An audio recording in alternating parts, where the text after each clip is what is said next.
दोस्तों, स्वागत है आप सबका मेरे YouTube channel Sachin education hub पर। दोस्तों, आज मैं आपको करवाने वाला हूं कि जो हाउस प्रॉपर्टी है उसके सम्स कैसे करते हैं, यानी इनकम फ्रॉम हाउस प्रॉपर्टी कैसे कैलकुलेट करी जाती है, उसके आज हम सम्स करने वाले हैं। और जो थ्योरी पोर्शन था वो मैंने आखिरी 2 वीडियो में आपको बता दिया है, लास्ट 2 वीडियोस में मैंने कवर कर दिया है अच्छे से। एक वीडियो में मैंने बेसिक समझाए थे, दूसरी वीडियो में मैंने डिडक्शंस और उसकी अनदर जो पार्ट्स हैं, इंपॉर्टेंट कैलकुलेशंस हैं, उसके साथ उसे कवर करा है। तो पहले वो दोस्त समझ के आइएगा वीडियोस, तभी आपको ये प्रैक्टिकल्स आज अच्छे से समझ आने वाले हैं। तो चलिए दोस्तों, आज के प्रैक्टिकल्स को करते हैं स्टार्ट। 2 प्रैक्टिकल्स करवाऊंगा, तो बहुत अच्छे से समझिएगा कैसे करते हैं हाउस प्रॉपर्टी की कैलकुलेशंस को। तो ऑब्वियस है, इनकम कैसे निकालेंगे हमें आज ये पता करना है।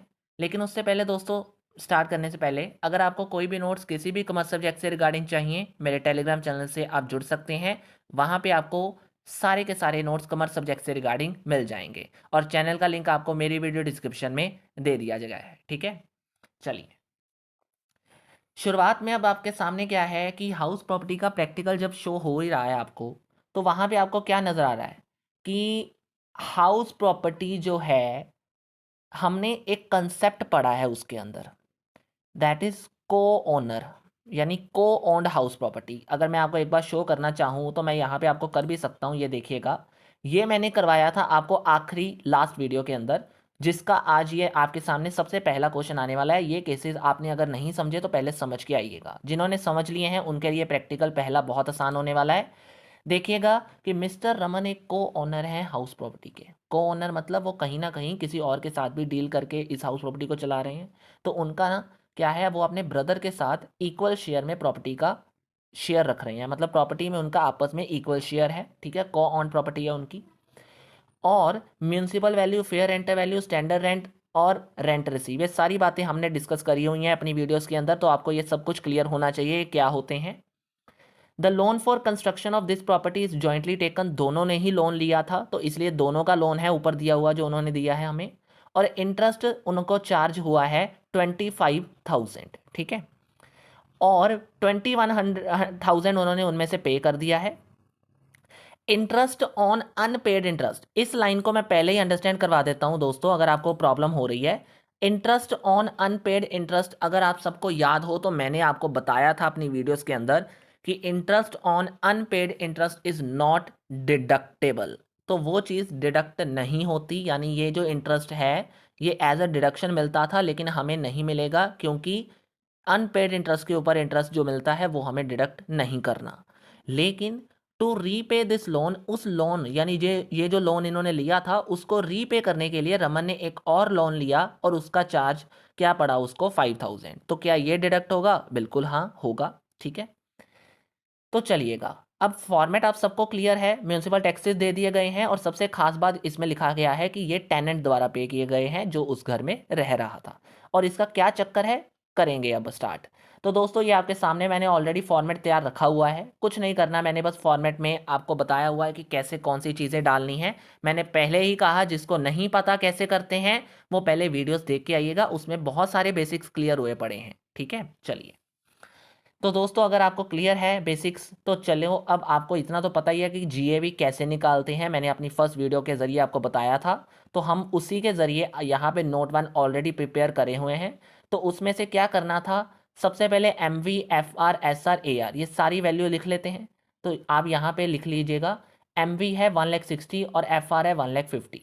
तो चलिएगा, आपकी वैल्यूज़ क्या बन गई, 1,60,000 इसमें बन गई और 1,50,000 इसमें बन गई। अब हमारा आंसर क्या आना चाहिए, विच एवर इज हायर। तो whichever is higher sir, 1,60,000, तो हमारा आंसर आ गया।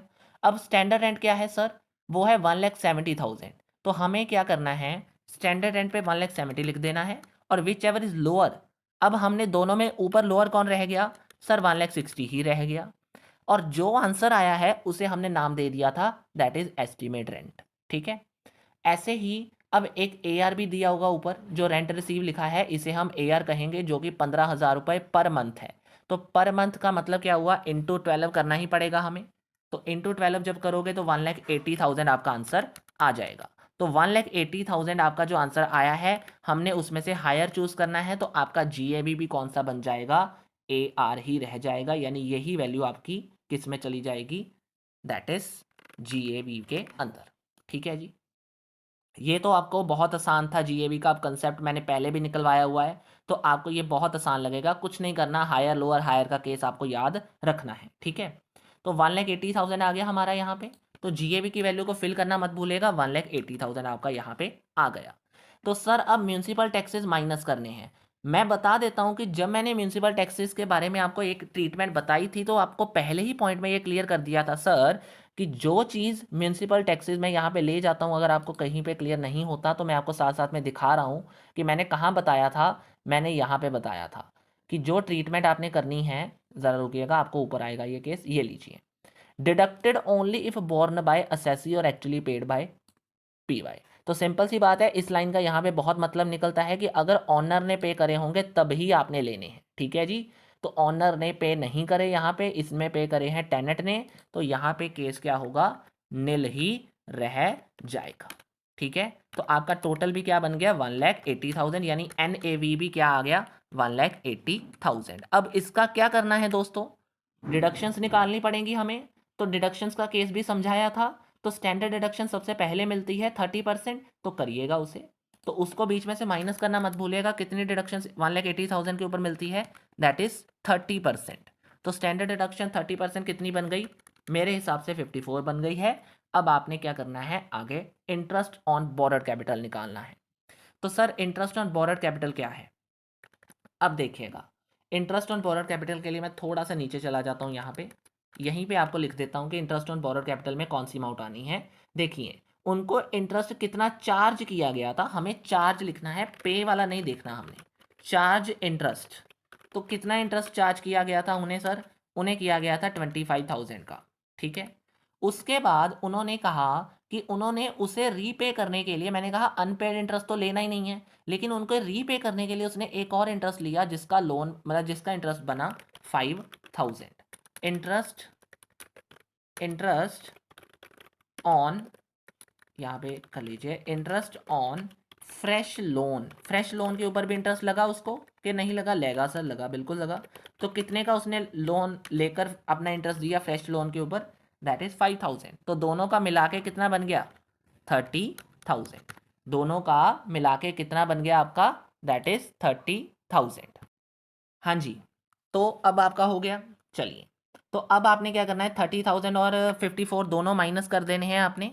तो दोनों आपने 1,80,000 से जब माइनस करे, तो मेरे हिसाब से आपका आंसर आना चाहिए इनकम फ्रॉम हाउस प्रॉपर्टी का 96,000। ये बहुत आसान सा छोटा सा सम था दोस्तों, कोई इसमें बड़ा नहीं है केस।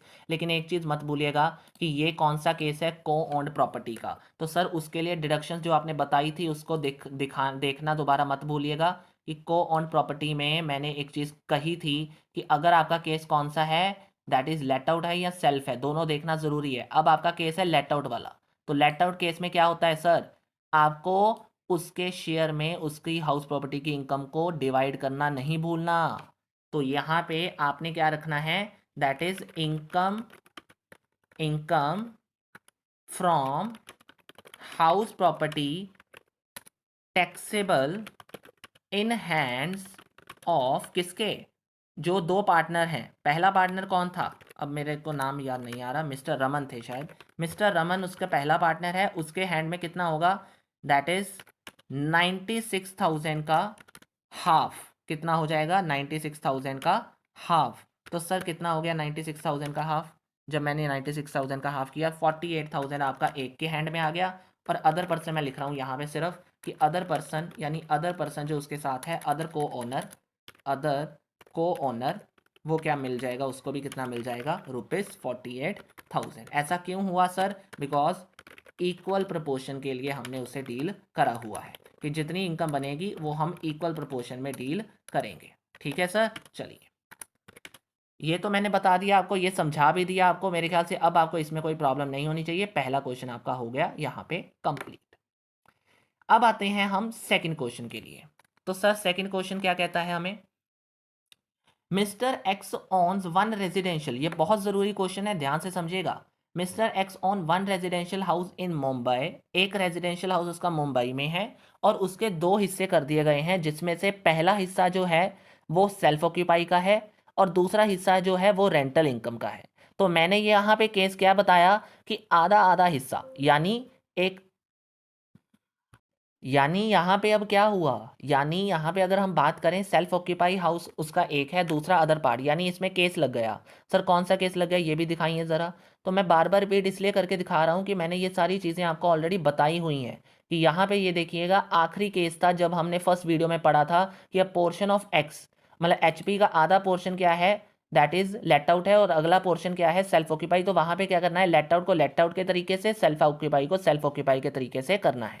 तो हमने दोनों केसेस ले लेने हैं। तो इसलिए मैंने अगर आपको नीचे फॉर्मेट बनाया होगा तो एक में लिखा है रेंटल यूनिट और दूसरे में लिख दिया सेल्फ ऑक्यूपाई यूनिट। तो दोनों 50-50% के हिसाब से अब हमने कैलकुलेट करने हैं। लेकिन लेट आउट केस में सर एक ट्विस्ट है।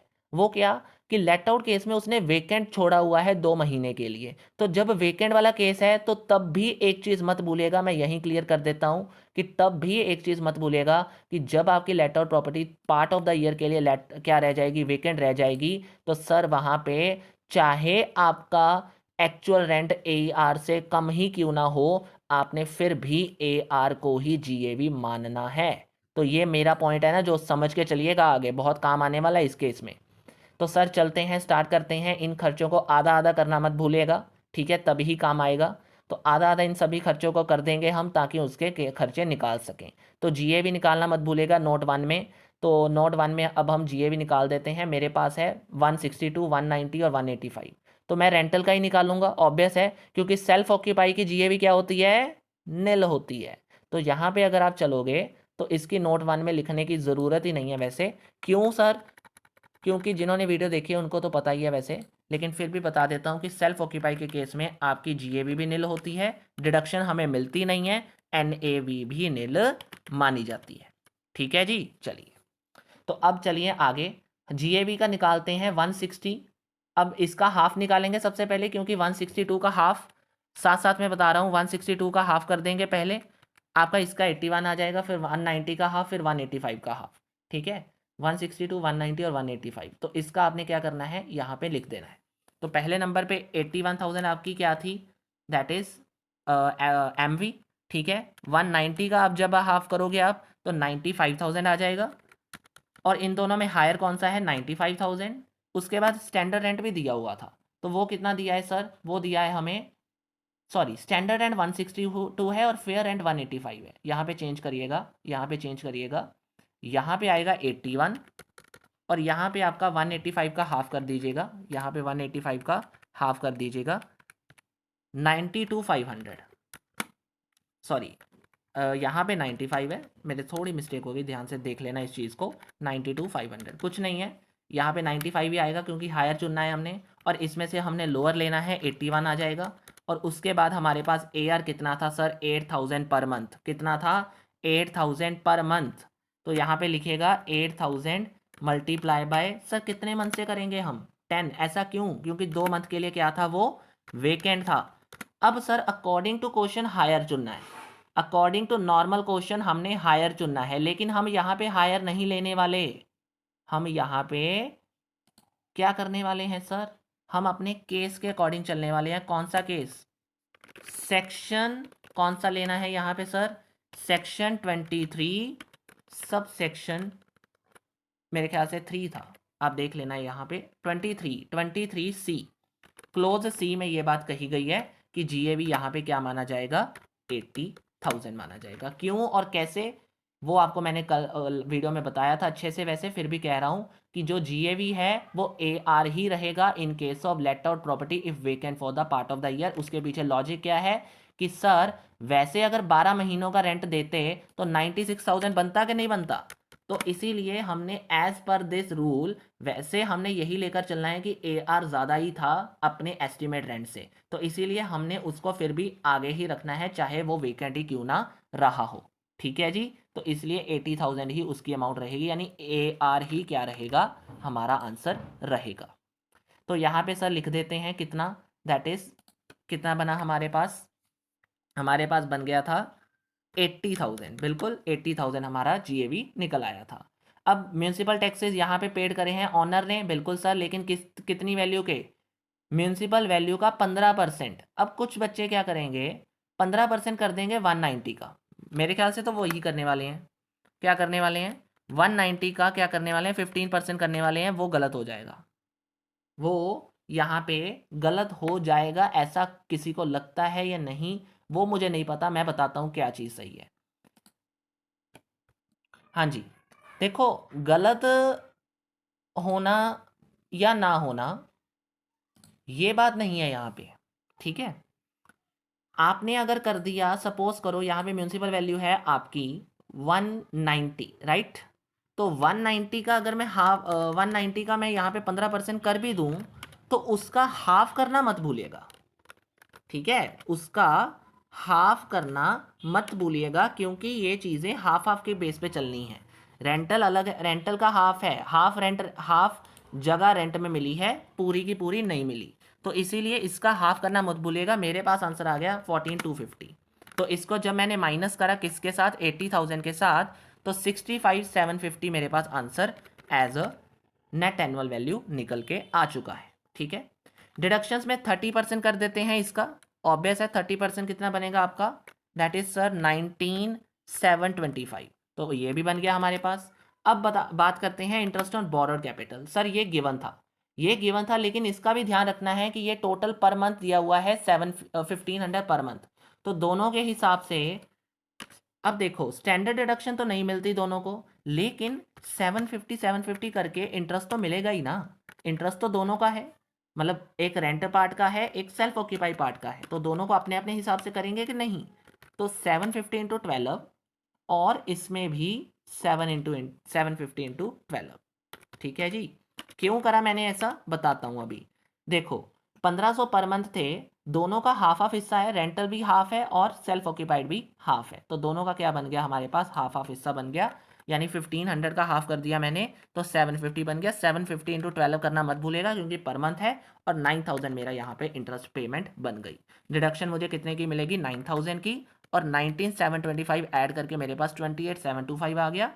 और उसे मैंने टोटल से डिवाइड कर दिया, मतलब सॉरी माइनस कर दिया, तो मेरे पास इतनी वैल्यू किसकी बन गई है, टोटल इनकम रेंटल की बन गई है।